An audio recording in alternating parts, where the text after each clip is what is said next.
Jake, you know those forecasts have to be done by 5, right? Get it done. You got it. All right, bye. Oh, shoot, those things are due by 5. Gotta get going. Uh-oh. Oh no, the blue screen of death. Our computer's crashed. Crisis at overly dependent on computer software textbook company. Boss, we got a problem. The computer's crashed. What? Yuke's gonna have my head on a stick for this. Meet in my office in 10 minutes. As we all know, our computer crashed, but we still have a forecast due for tonight. So what are we going to do?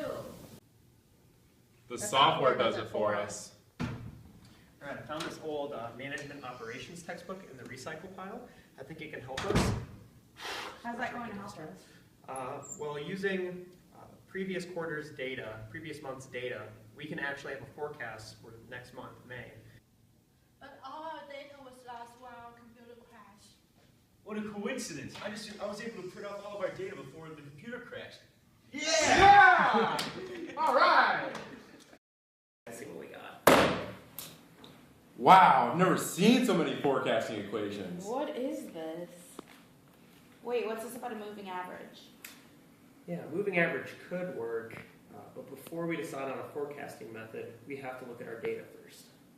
As you can see here, there's a clear upward trend. So the moving average method is actually not going to be our best bet here. We're going to want to be using a exponential smoothing with trend model because this is a clear trend, so we want to incorporate that. We'll be forecasting for the month of May, and so we'll be using the trend information for April to get an accurate forecast for May. So as I just explained, we're going to be using an exponential smoothing with trend model. It's going to be forecasting including trend. We're going to set that equal to forecast plus the trend component. We're going to break it down, forecast over here. Whoa! Slow down here for a second. What does the F mean again? The F is the forecasting component of this equation. It's going to give us the forecast for the month of May, and then the T is going to give us the trend component. So it's going to give a more accurate forecast. Okay? So this is we're going to work on the forecast component first. It's going to be the forecast including trend from April, the last period. As you see here, that's going to be 12,300. So we're going to go ahead and plug that in. 12,300 plus alpha is going to be, our alpha level is going to be 0.2 here. Now, how do we get that? We, as a forecaster, set that level for ourselves. Okay. Demand for April was 2,500.